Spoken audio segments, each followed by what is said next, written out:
Welcome to my apiary.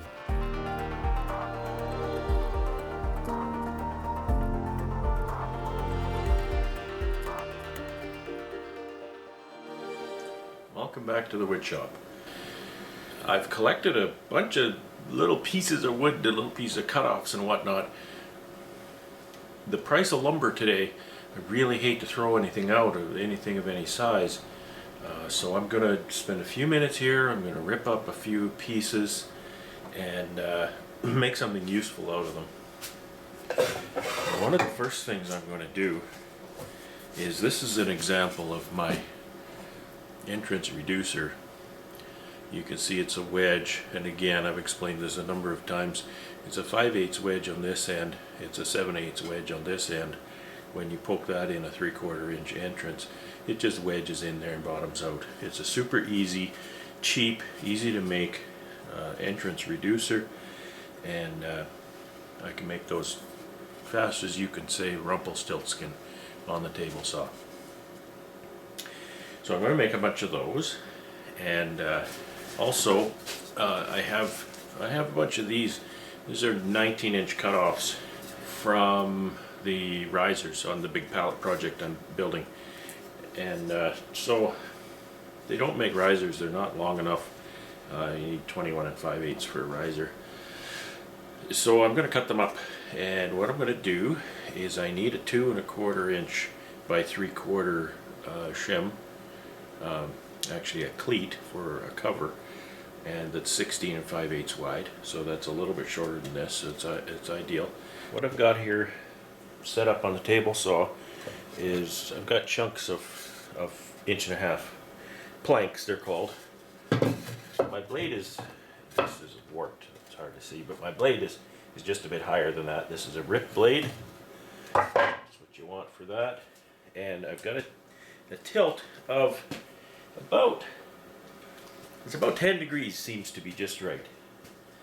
And so I've measured the bottom of my clearance to my fence.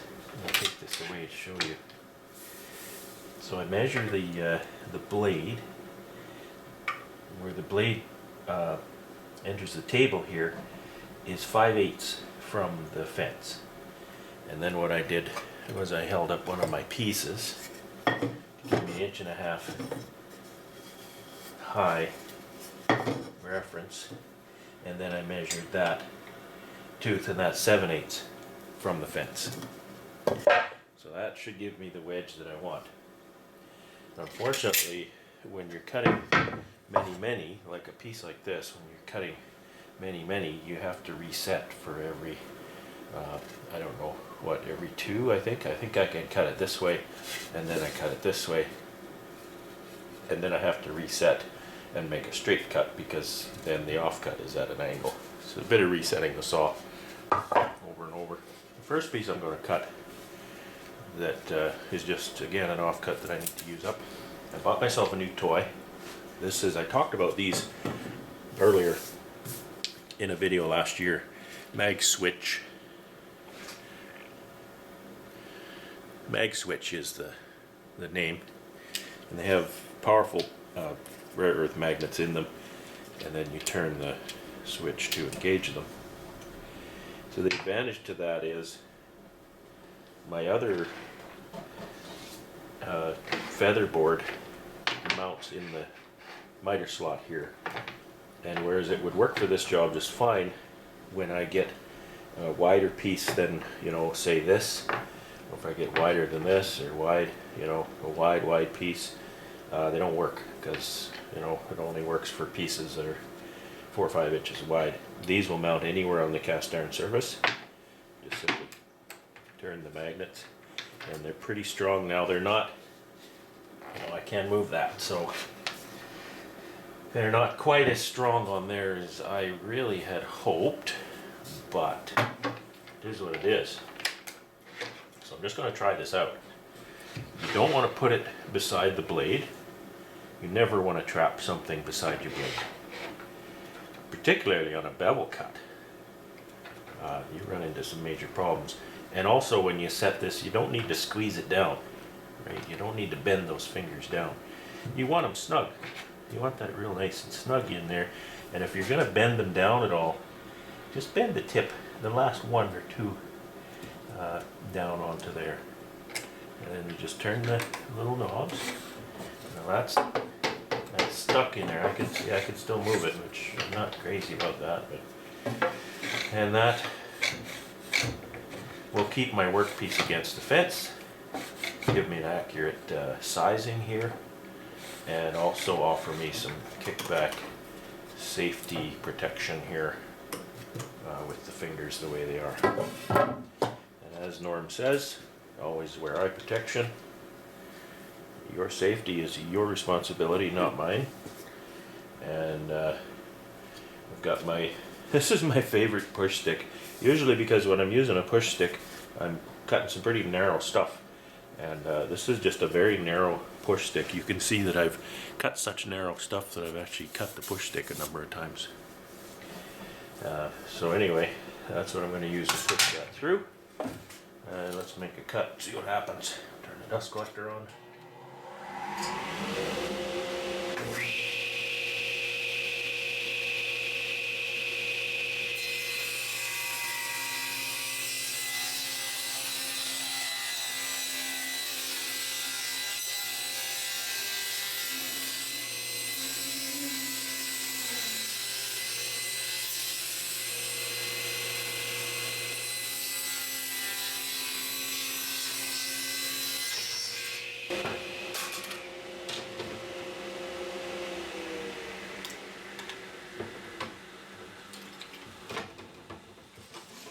Very thin waste piece there. I'll check my work. That bottom is a little small, but that's okay. 5/8 is kind of as wide as I want it. And the 7/8, it could be a little bigger on the 7/8 end too. I could do, one of two things. I can angle that blade a little more, or I can move the fence, but I think I'm going to angle the blade. Because having it 5/8, a little less than 5/8 on the narrow end is fine, but I don't want it greater than 7/8 on the top. Okay, so now what I can do is when I need, I can cut these to whatever length I need. And then I've got reducer material ready to go.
Now here's a time it would be nice to have two table saws, so you can do two cuts without resetting, because you see what I have here. Now I've got a bevel on both sides here. I need to cut that straight, and then I need to reset and cut bevel, and then I need to cut straight if I'm going to use up this whole thing. And I don't need to get out the square and get within a thou of that. What I'll do is I'll just set it to 7/8. I know my gauge here on the table saw is pretty bang on. And then we'll just run it through like this.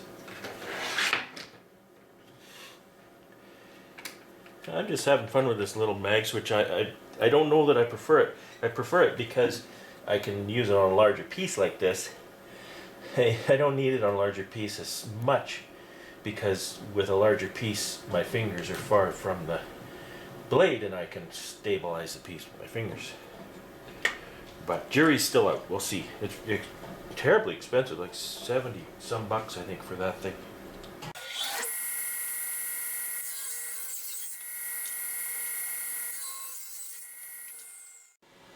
Back to 10 degrees. I set it just the needle width less than 5/8 because again, having that narrow edge of the wedge smaller than 5/8 by just a hair is not a bad thing and maybe a good thing.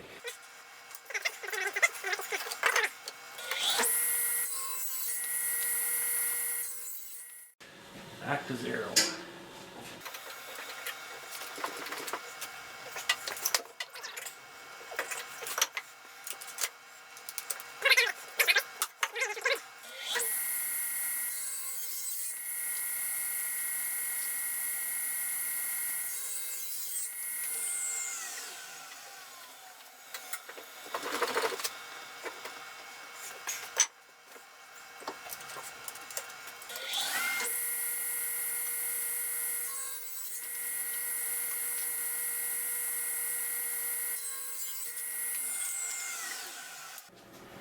Okay, a little back to 0.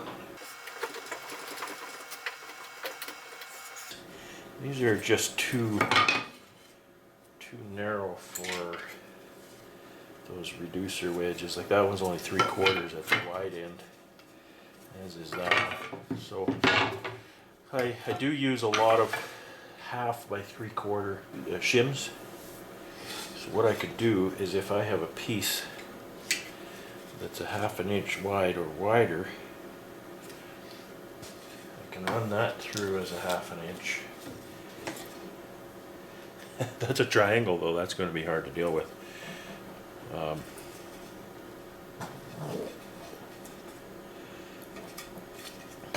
That one for last. It's nice when I have a 190-degree angle there. And then I can go 1/2 inch here once I square up the blade. And then rip it 3/4. I'm going to reset my saw to 0 degrees and I'm going to use this little, it's called a tilt box. I'll turn it on and what it does, it shows error because I'm moving it around. But what it does, it has magnets here, here, and here. And so what I can do is set it on the table and then I can hit the 0 button. Okay. And for this I might need to raise the blade a bit. I can stick it to the side of the blade, that, and then I can bring it right down to 0 degrees.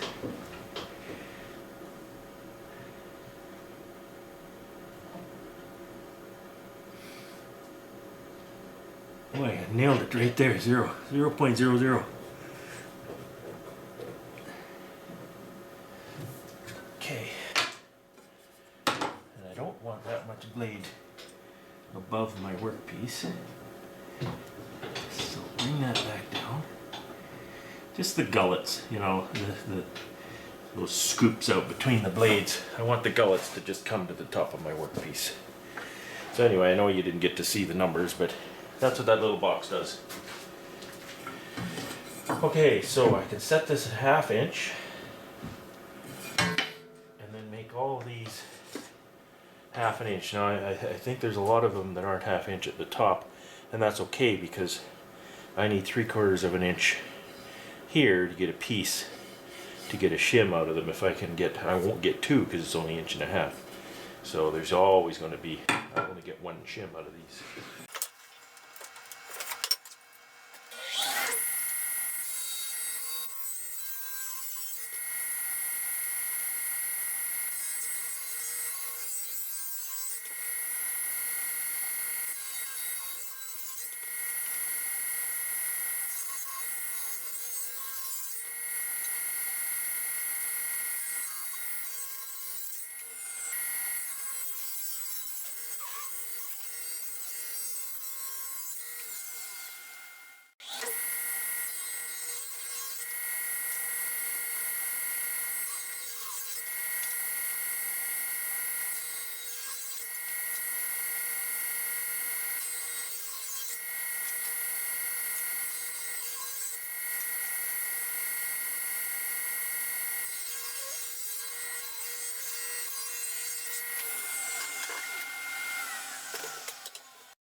This is going to seem like a bit of a waste, but it is what it is. I'm going to use a piece of 2x4 that has no other apparent purpose. I'm going to get 2 parts out of it. Maybe even more than 2, but two different pieces.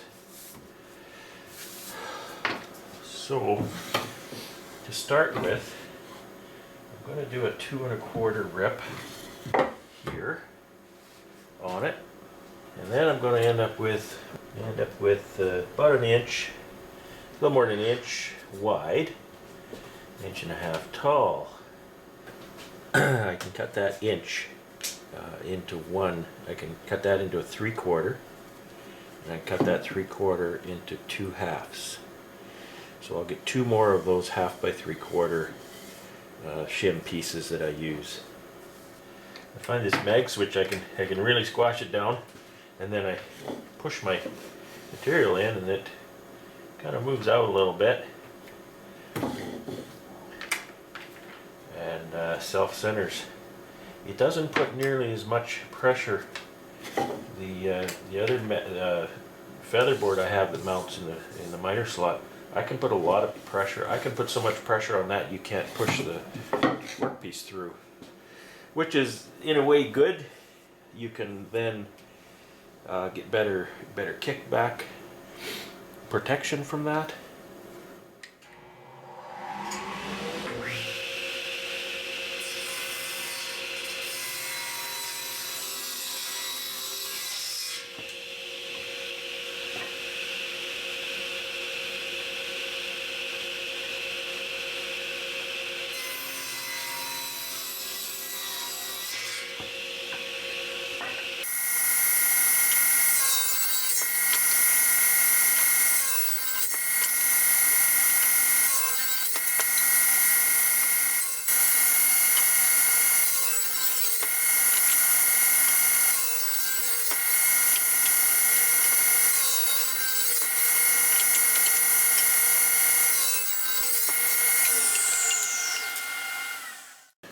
Okay, so now I'm left with, this should be 2 1/4.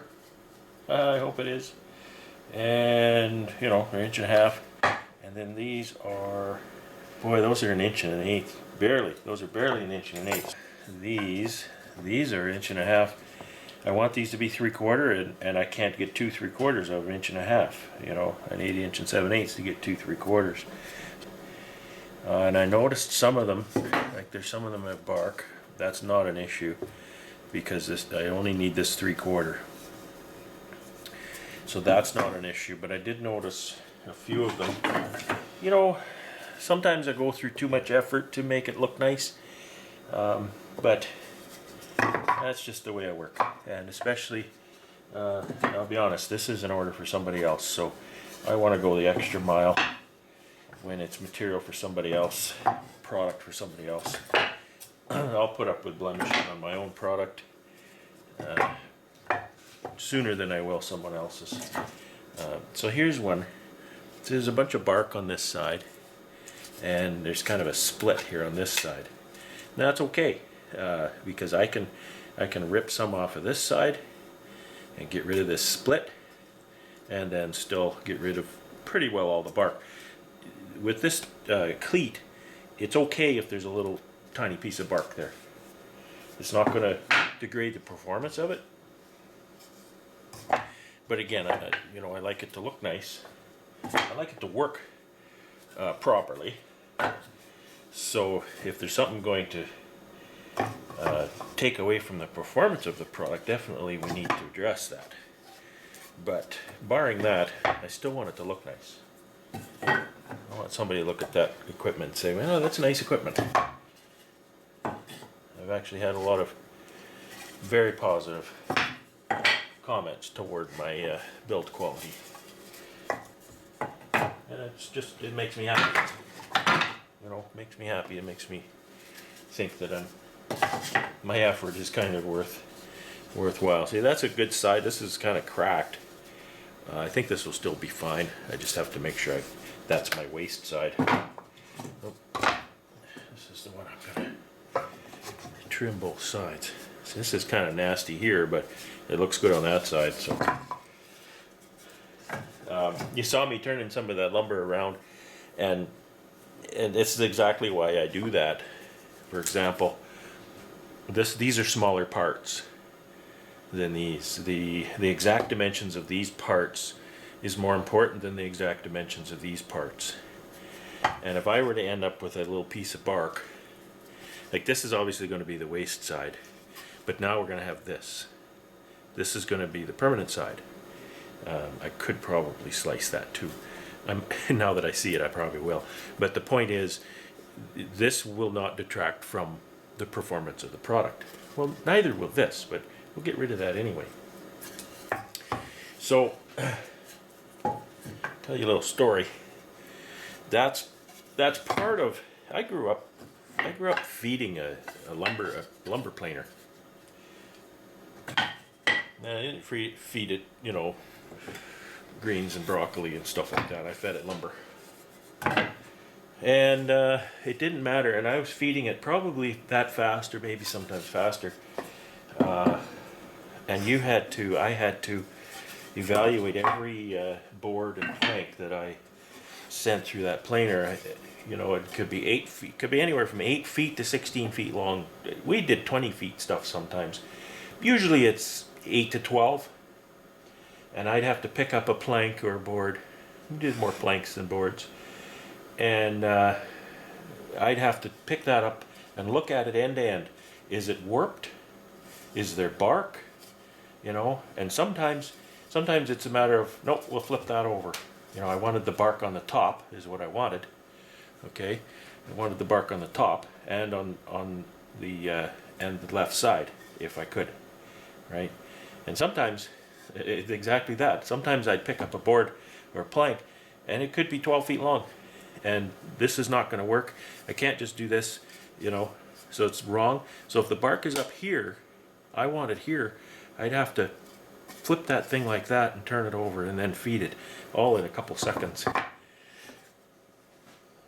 There's actually a video online of me feeding that planer. I can put a link to that video. We run it for a historical museum now, COVID notwithstanding. So, looks like I've got one here that I want to trim, which is fine. Reset the saw once, make a cut. And so I'm going to be ripping these this way. So we'll rip a little bit off of this one. And you can see that the blade is not high enough for a 2 1/4 inch rip. This saw will rip up to 3 inches, and a good 3 inches, not just almost 3 inches either. So I'm just gonna have, let's take 1/8 off of that, see what happens.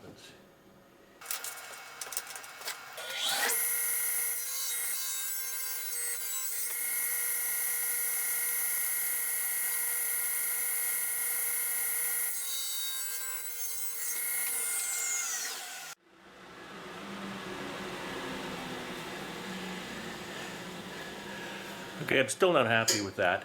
I'll maybe save it for one of my covers because it's cracked. It's got a big crack there. What I can do, I may yet use it, because if I introduce Type Bond 3 into that crack here, clamp that, that'll be stronger than if there were no crack there. So I may fix that and use it.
I wanted to show you this one.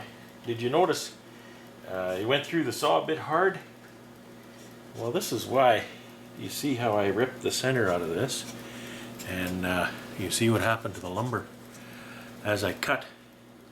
I started cutting here, and as I cut, the lumber started pinching together behind the saw, and so it just had to, it's what you call internal tension, and most wood has it. It's affected by how the lumber is dried, largely, and often it's just a function of that piece of, wood is an organic product, so it's not like a sheet of steel. It's very, very consistent. There's all kinds of different things about each piece. Okay, so now I have a whole whack of 2 1/4 by 3/4 end cleats. So my end cleats are generally 2 inch. This customer wanted their end cleat to hang down a little farther than mine, so 2 1/4 it is. So those are done. And I hadn't measured out the fact that this is over 1/2 inch. Look at that, over 1/2 inch. So I can rip these again to 1/2 inch, and then I can cut them 3/4, 3/4. Probably only 2 pieces out of that, because 3/4 is actually 7/8. Yeah. So I'll get 2 half by 3/4 shims out of every one of these. That's awesome. More pieces, less waste, less cost. Again, why did I turn it over? You didn't see, but that's the factory edge of the 2x4. So it's rounded. These corners I've cut, they're square. So I don't want to run like this. I could run like this with that corner against the fence. That's a little better, but the square corner against the fence is always the best. And I don't really have a preference as to which way I cut this. Some of these, like this one, it's a little nasty on this side, so I'll cut that side off. But that's okay, because that's the flat side anyway against the saw. Bring these back here. Today's woodshop beverage du jour, Diet Pepsi. Here's some trivia. Do you remember New Coke? Remember New Coke? I mean, I guess you got to be kind of old like me to remember New Coke and the whole debacle that ensued. This all happened in the early 80s. Coca-Cola had developed a Diet Coke. And Coca-Cola, I remember their advertising campaign was just for the taste of it, Diet Coke. And kind of what was behind that was Diet Coke was not just sugar-free Coke. Okay? Diet Coke was a different formulation. And Diet Coke was a different formulation because in blind taste tests, not everyone, the vast majority of people preferred Pepsi. So Diet Coke was a formulation that tasted more like Pepsi and was sugar-free. Along comes New Coke. New Coke was Diet Coke with sugar. And in blind taste tests, the vast majority of people preferred New Coke over the original Coke, or what would become Coca-Cola Classic, or is today Coca-Cola. However, people wouldn't buy New Coke because they were so incensed about Coca-Cola changing the thing that they've been drinking all their lives. It was a real strange situation where the vast majority of people preferred the new product, but they wouldn't accept the new product because it wasn't the old product. So anyway, that's the trivia about Diet Coke. That Diet Coke was the original formulation of New Coke, with sugar-free, with sugar-free sweeteners. And then the New Coke was actually Diet Coke with sugar, but it wasn't accepted because it. I guess people were so entitled to their Coca-Cola. You know, I guess that's what Coca-Cola had been doing for 100 years is instilling Coca-Cola as part of the culture. And when you change part of the culture, people won't accept it. If it was just a product, people go, yeah, you know, okay. But they wouldn't accept it because Coca-Cola had instilled it as part of the culture and they changed it. You can't get away with that. I still prefer Pepsi at this point in my life anyway. I'm going to put away the mag switch for now. And why? Because for a maneuver like this, the miter slot featherboard is going to probably work a little better. Because what I need to do is I need to rip these. I've got my fence set at 1/2 inch. The blade is set just about right. I'm just going to rip these a little bit. They're a little bit wider than 1/2 inch. And why I want to use this one is I can put a lot more pressure on this. There's a lot more pressure on that workpiece than the mag switch will put on it. Why that's important is there's a lot of material sticking up here and I don't want any of this happening. This actually has a kit where I've got it in my bin here. They've got longer bolts and a second one of these with a spacer, and I can put another one on here to push in at the top. I'm just too lazy to do that. I think this will work just fine. For these, I'm going to try to rip off this factory rounded edge because I don't really need that.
In case you're wondering, this saw does have a nice overarm dust collector blade guard system. I just find myself doing so many, well, cuts like this, either non-through cuts or narrow pieces, etc., that I've not used it hardly at all since I bought this saw. And I would love to use it. Obviously, look at this. I would love to use a overarm dust collection system on here, but it's not practical for what I do. Almost everything is a cut that I just found myself, I'd make a cut and then I'd remove it for the next 3 or 4 or 5 different kinds of cuts, and then I'd I'm ripping some plywood, I can put it back on. I'm all for guards and stuff, but they gotta allow you to do the job. What's the point if you can't do your job? So now I have a pile of these. They're 1/2 inch thick, and they're about to be 3/4 of an inch wide. Bring that blade right down there where it's safe. fence out to 3/4 of an inch. Now, of course, I have a couple different ways I can cut these. If I have one nice side, I'll start there, and I'll cut that. And then I have a choice. Do I want to cut with the off-cut away against the fence, or do I want to switch to this side? But this has got a divot out of it, so we're going to have a little strip of waste, so I'll go with that waste.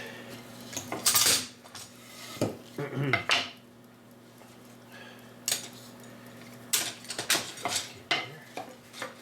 like to run just before the blade with the featherboard. I do like pressure on it. I'm disappointed in the mag switch product that it doesn't hold to this table as tightly as I thought it would.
So what I'm going to do now, these are just over inch wide.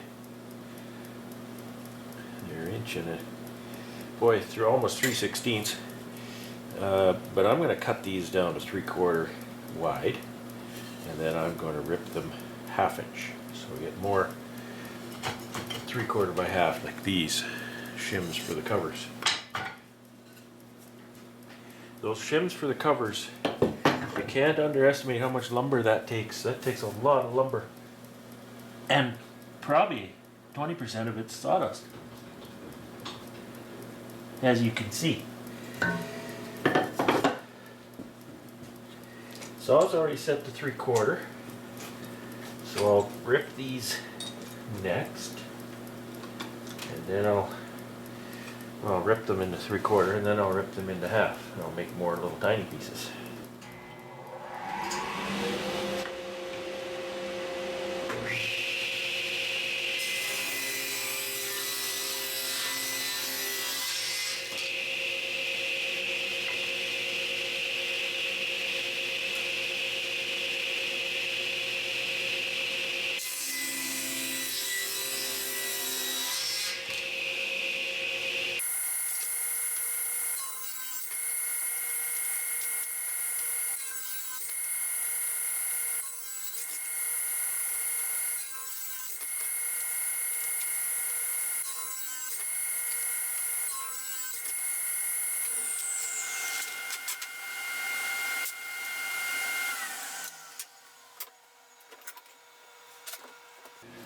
Okay, go through again. We're going to rip. Those are now 1/2 inch. No, they're 3/4 of an inch. That dimension.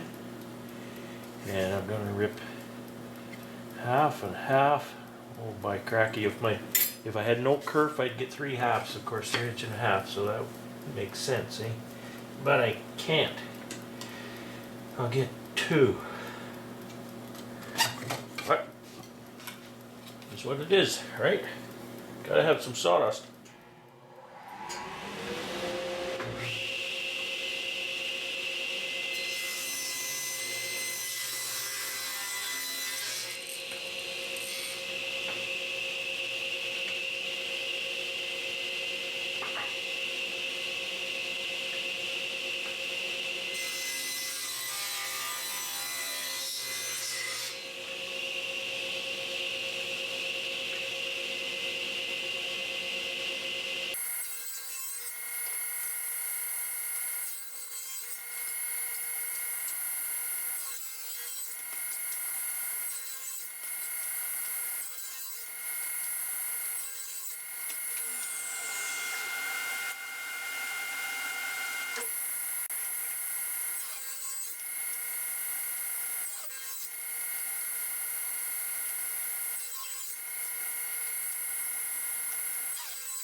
Okay, out of all that, I got 30 pieces of my 2¼ inch cleat for my covers.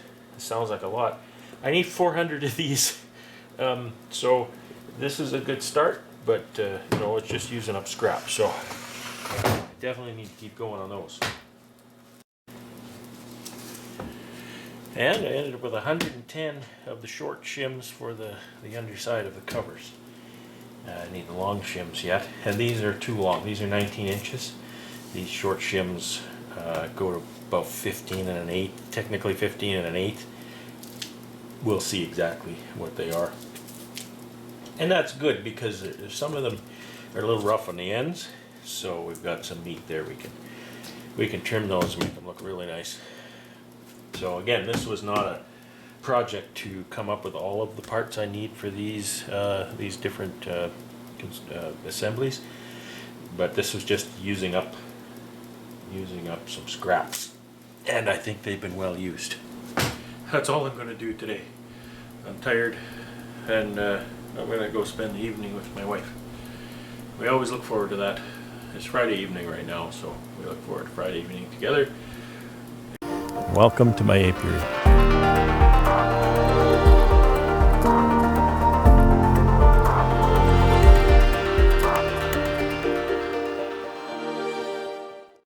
Hope you enjoyed watching all the cutting and gluing and stuff that is going on here.